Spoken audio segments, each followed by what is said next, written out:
life for nothing, man. This is everyday life. Hey everybody, I'm making a quick batch of biscuits.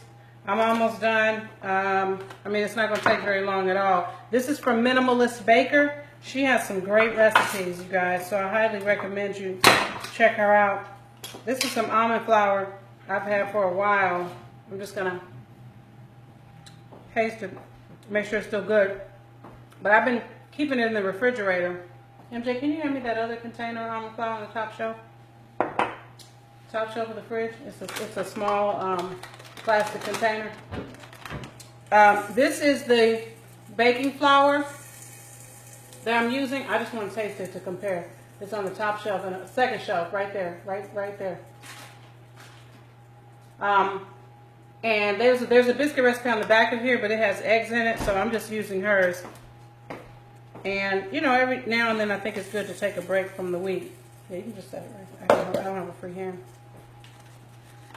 So it's just 1 cup of this and almond flour.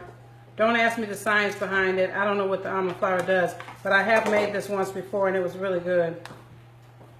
The texture and everything of these is pretty good. In there, I already have 2 tablespoons of arrowroot, 3/4 teaspoon salt, 2 teaspoons of baking powder, and a 1/2 teaspoon of baking soda. All right, so I got 2 containers of my almond flour here. I'm just going to taste this one. Almost tastes the same. I'm going to use this one because I know it's newer. You can also freeze these. I think Trader Joe's sells this as well. And you can store it in your freezer. It'll keep a lot longer. Because remember, this is just ground nuts. That's all it is. You could try, if you don't do nuts, you could try making it with, you know, just an extra cup of the flour. I don't know how that would work out. All right, so now I'm gonna need just a little bit of that to get me to a full cup. All right, and there's that. MJ, you gave me a spoon? Okay. All right, so you'll see little pieces in here. Those pieces are just bits of the nuts themselves. So at this point, just stirring it together. I'm just going to use the back of this fork. And then all you're doing is just adding in the butter and your liquid. And that's it. You know, tips and tricks. Thursday. That's what today is. This is not hard. I just want you to believe that. To stop believing that easy things are hard. Okay? So I'm estimating this on this, my tablespoons. You could be more exact with yours. And I'm using Earth Balance. You could also use coconut oil, but you don't want it to be melted coconut oil. Okay? So that's about 3 tablespoons.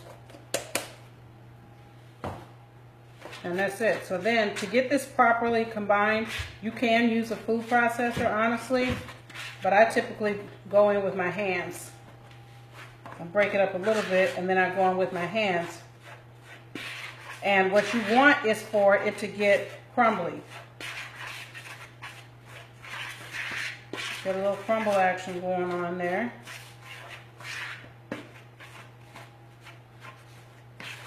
There, see, I'm breaking it down, and then I'm going to, now I'm going to go ahead and finish it with my hands because that can be a little faster.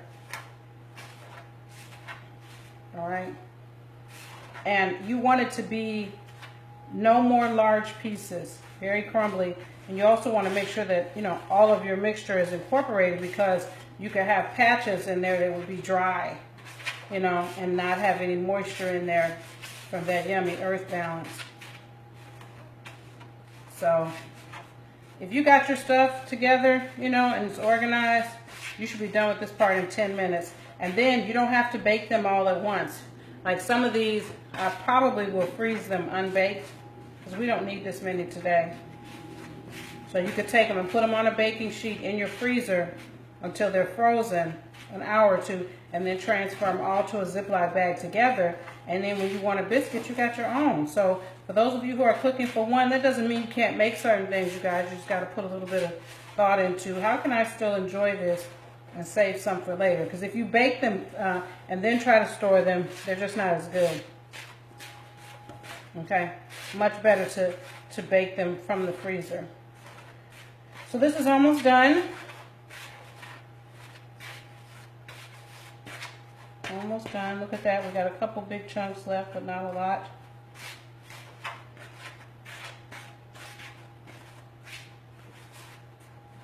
Okay.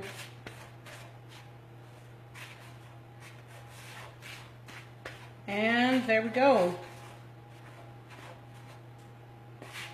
This is where I start to get like neurotically getting it incorporated, but I'm going to stop myself. All right. So let's go ahead and add in our liquid. Now, what I did for this was I blended up some hemp milk, 3/4 cup hemp milk with the juice of a lime to make like a buttermilk. If you have a plant milk in the fridge that you wanted to use, you could. I have some of the Ripple milk, but I intentionally didn't want to use it up when I knew I had all these hemp seeds in my freezer because that Ripple milk is expensive. So you can't taste this at all in the biscuits. I'm not a big lover of hemp milk. Just drinking it straight up, but I like to use it in recipes because it's cheap, and then you save your, your nicer quote-unquote milk for something else. Plus, the other reason is all the protein I'm adding in here. Now, her recipe calls for 3/4 cup. I never need all of it. In fact, it typically ends up being way too much liquid. So add gradually, or your biscuits will be too wet, and then you'll have to go back and add more flour. All right, so again, I got to get in there with my hands and just form the biscuits and then put it in the oven. That's it, y'all. 10 minutes. 10 minutes, it'll be done. Okay. The other thing is using your hands lets you see for real how wet this dough really is, and it's too wet. It shouldn't be. You see how it's not coming together? Well, let me keep trying. Let me just keep trying. Okay, yeah, it's fine. I don't like mine to be super wet, so I will end up adding more and more flour continuously.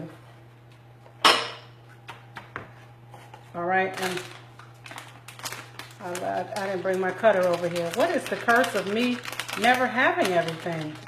I'm probably not going to use it. I'm just going to go without it, or maybe I'll use that fork. So now is when I'm coating it with a little extra flour.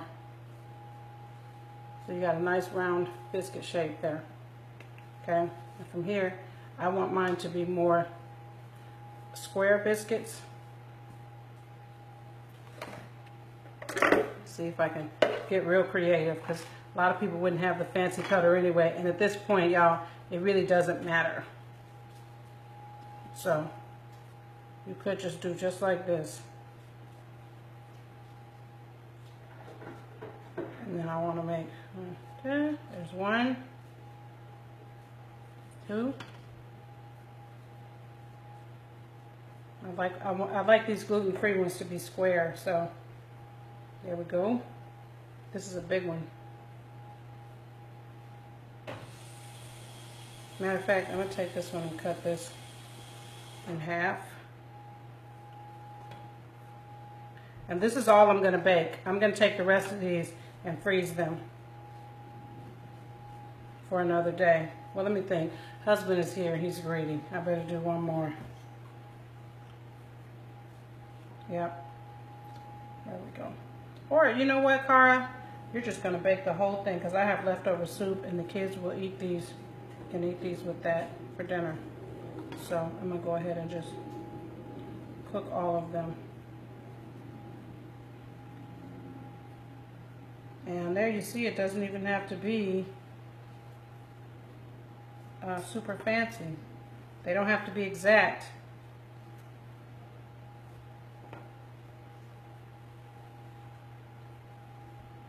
All right, so I'm trying to get them a little closer to exact, because they will take a much nicer picture when it's all done. You guys don't have to worry about that. I do. Form this too, so you can just push it back together.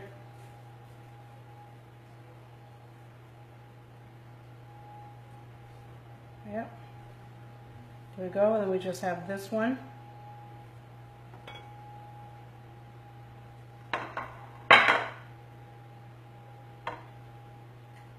Okay, and that's it, just like that, y'all.